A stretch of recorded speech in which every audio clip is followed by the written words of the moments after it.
Hey, what's up guys? How's it going? This right here is the 2022 Kia EV6. I'm gonna give you guys an outside walk around, an inside tour, and show you guys how this thing, I mean, it just looks sexy. It's also livable as a daily EV. All right guys, like I said, this thing, I honestly think it looks amazing. It's probably the best looking EV out there, and honestly the best looking Kia I think they've ever made. But I mean, obviously you guys see it's got the new Kia logo. Looks like a KN. It is Kia, KI. They should have put a line in there. It looked like Kia, but they didn't. Anyway, that is their new logo. But just let's start with the looks, right? So you have these new LED headlights that have this, you know, boomerang shape to them, and they're angled, like they look like they're pointing towards each other. And it goes all the way across this, you know, faux grille, just a black accent. It's got a center camera right there, and then goes on to the other LED light. And just, it looks so good, just like that.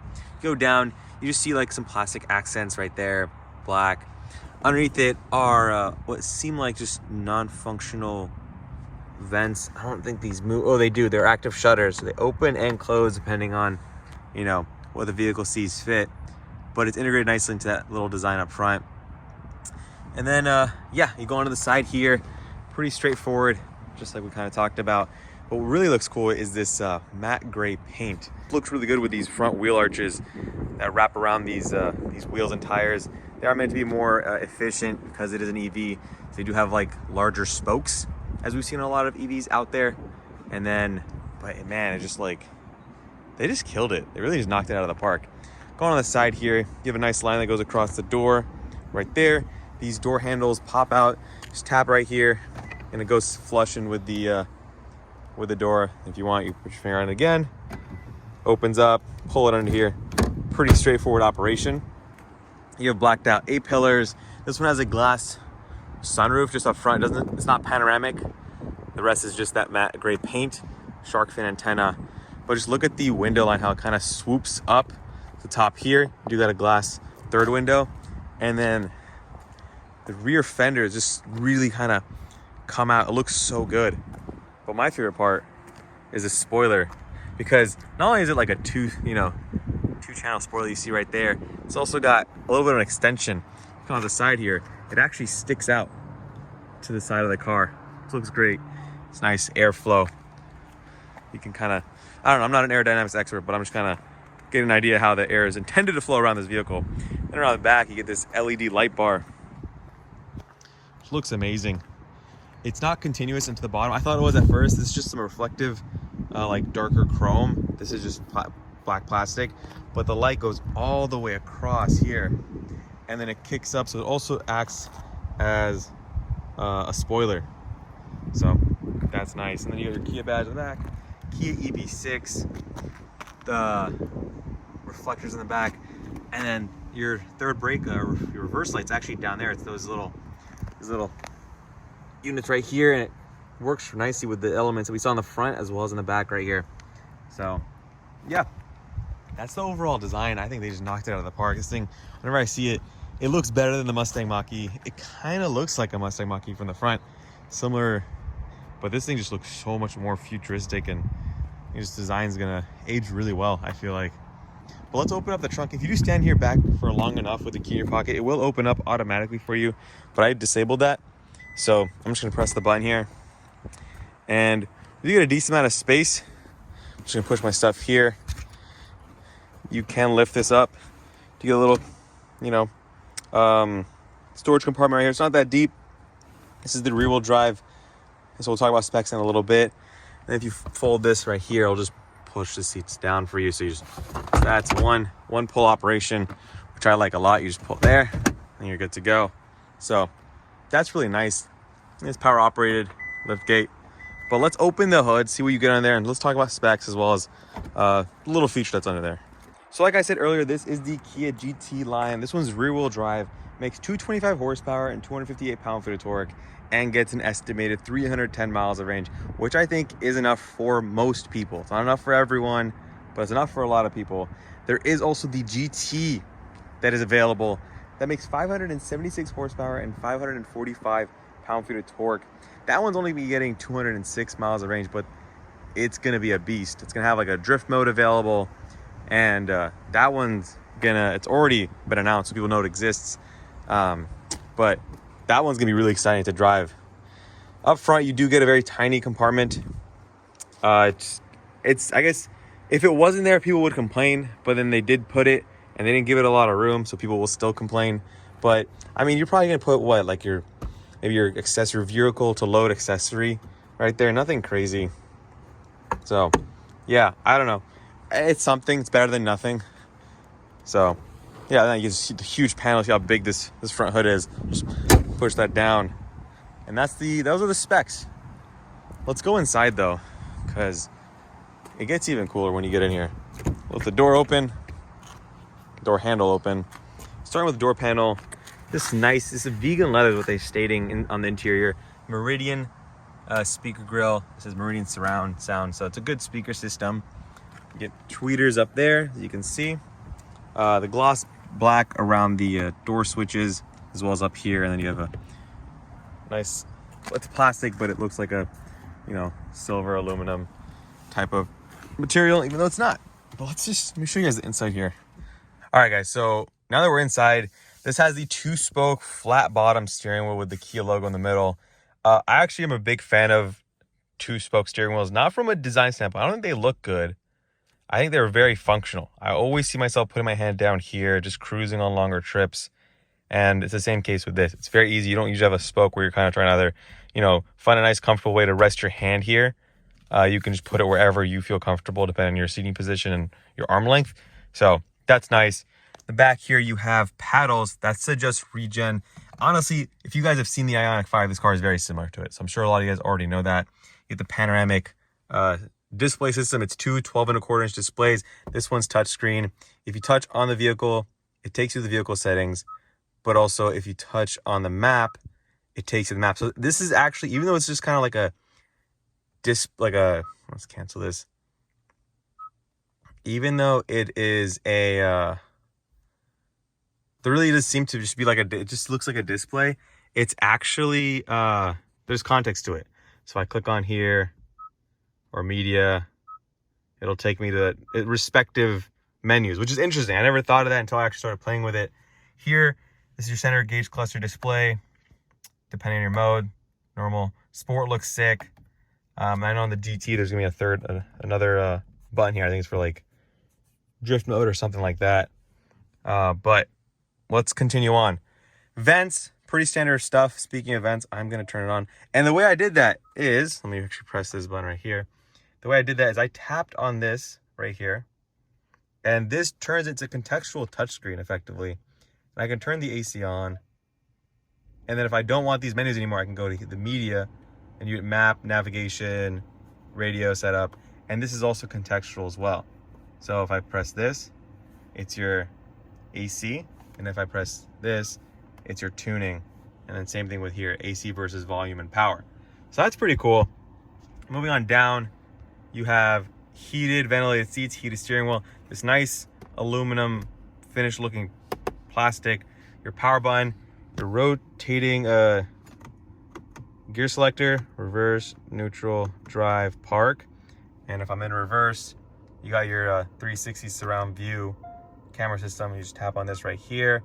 You can see the car in 360. Works really good, super helpful when parking. This one, I think you can change the color of the car. This one's white, even though the outside is not, but that's fine. We'll look past that for now. You can trigger that on demand if you want. You have your brake hold, parking assist, and then right here's a wireless charger. It is interesting how kind of this thing lips over it. I mean, you're not supposed to look at your phone, but it does block the phone screen. It does have vents in it, so keep your phone cold, at least not getting blistering hot when it's off a wireless charger, which I hate. Cup holders with a little pocket here. We kind of saw this on the Toyota Crown. You can take this divider off if you want. It's a nice touch because not everyone uses cup holders as cup holders. Getting to park here.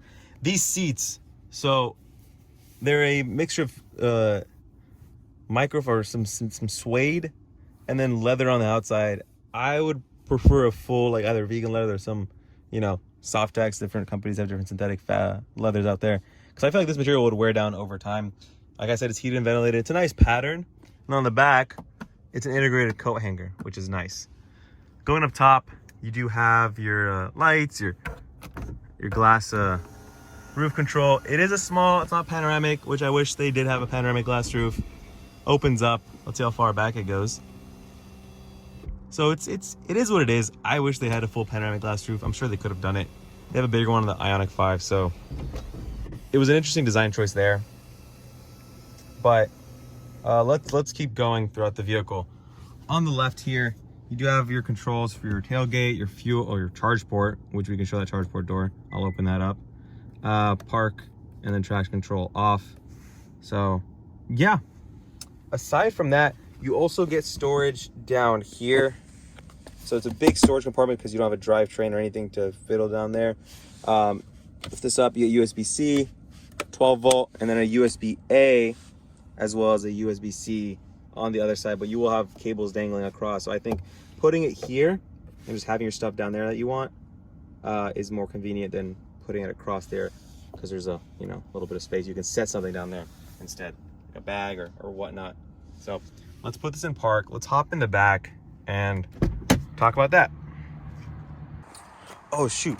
Oh, actually, one thing here, I forgot to show you guys this really quickly before we move to the back, is the heads-up display. So you can't see it, you'll see it right there. You can see it, and it is an augmented reality heads-up display. So it'll show you, I mean, you'll see it better here, but it'll show you your blind spots. If there's a car in your blind spot, left or right, whatever displays here is also displaying up here. It also shows navigation instructions, which is great.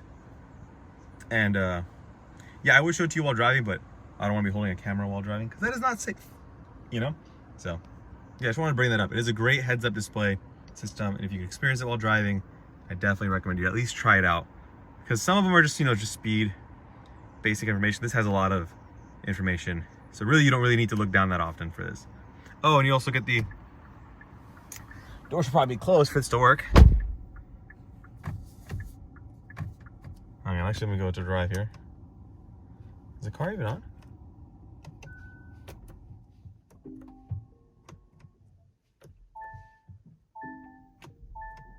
Okay. Yeah, you also get your turn signals, which use the cameras, and that's great. So if you guys don't believe that it's actually working, it is a live camera feed, as you guys can see right there. See? Hi. Okay, so this is not currently popped out. I'm in the back, going to the back seat. I'm gonna lift it, kind of like you do on a Tesla. You put your finger here, or you could do one of these. I'm a index finger type of guy, and then boom, lift that up. And then let's actually pull these seats up. Let's see how heavy they are. Okay, they're actually, I don't know if they're locked in place. Oh, they might be. So I'm gonna need two hands here. So you actually have to lift this up to bring these the rest of the way. And to give you an idea here, I'm in the back behind myself. These seats do recline, so that is nice. You do get USB-A ports into the seats. Kia, Hyundai have been doing this. It's a great idea. I like it. Just look how interesting that material is. We didn't really see it in the front, but you have it there, and you also have it on the dashboard. Little cubbies right here. Nothing here, but if you look underneath here, you'll see there's a, let's open this up. Let's figure out how to open this up. A wall outlet, which is nice. It's illuminated, and then you can lock it if you'd like. But that's underneath here for your laptop if you want people in the back to work on stuff. I actually like that. You do get a vent on this pillar right here. Nice integration. It's not really intrusive. And in the back, you just get two lights up here. Enough headroom, honestly, for me. Your door, little grab handles. But let's take a step back here and just take that in. I recline the seats so you can kind of see it better there. The seats do not slide. They just recline. That's what I've seen. I don't think they slide. I'm trying to see if there is any handle. They do not. So yeah, those are the back seats. I did open the charge port door, so I did want to show you guys. Must have closed. Let me go open that up again.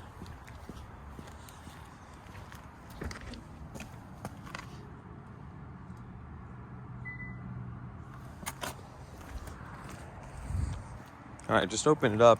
Okay, so you have to either open it from your key fob, which we'll show you guys here, or from that button over there.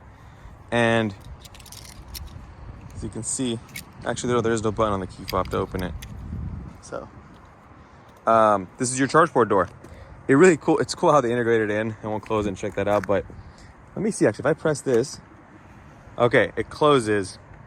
If I press it, Okay, so if you press it, if you put pressure here, this will press the button again. So that, okay, I didn't need to go to the front. You just press it here and it'll open back up. And then you have your, if you want your fast charging, you can just pop this thing down here.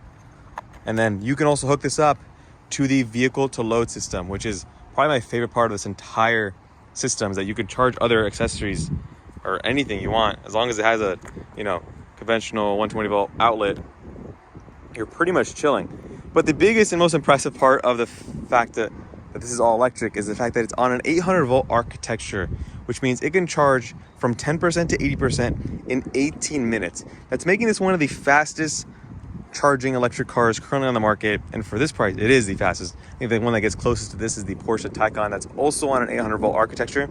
So this is on the, I guess, cheaper end compared to a Taycan, because those things are really expensive.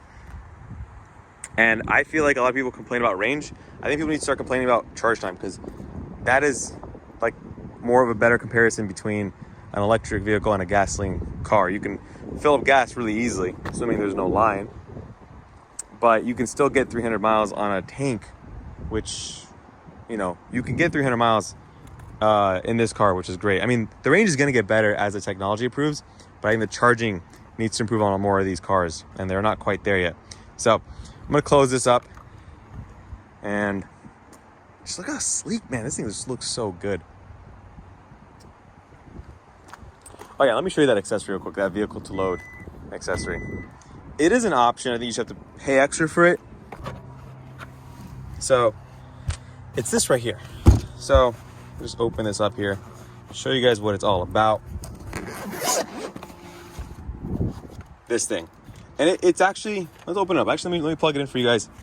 Show you guys. This is gonna be the, oh, I gotta press it here actually.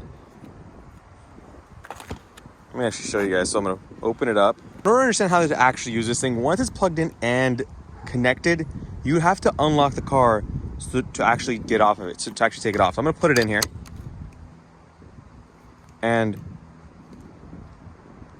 I press this, it's now gonna be engaged. Now, technically this thing, it's like a charger. It is locked on. I press this, it will not let me take it out.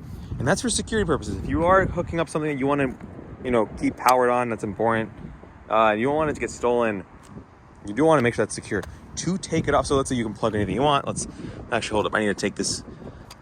Oh, actually, I'll show you anyways. So to actually take it off, you need to unlock the vehicle. So if you press the unlock button,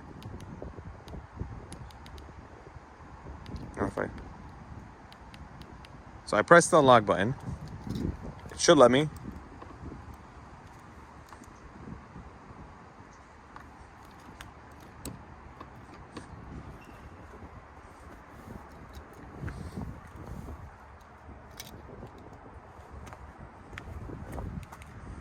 Okay, it's, I think, key not in vehicle.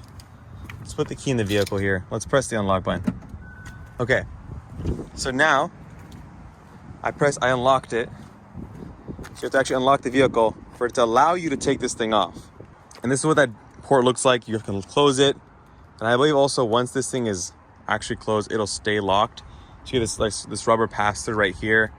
Close that up, plug in what you want, and then you can pop it in, lock it, drop it, you know the move, right? You know what you got to do after that. So yeah, actually use this to power up a blender. You can charge another electric vehicle if you want. So a great, you know, aspect of electric vehicles versatility when it comes to transmitting that power both in the vehicle and then taking it out of the vehicle. So all right guys, so that's gonna wrap it up here. If you guys have any questions, drop them in the comment section. Hope you guys enjoy this video, and yeah, stay tuned and subscribe if you guys want to see more quick reviews and walkarounds like this by me or with the companies and their respective experts. All right guys, peace.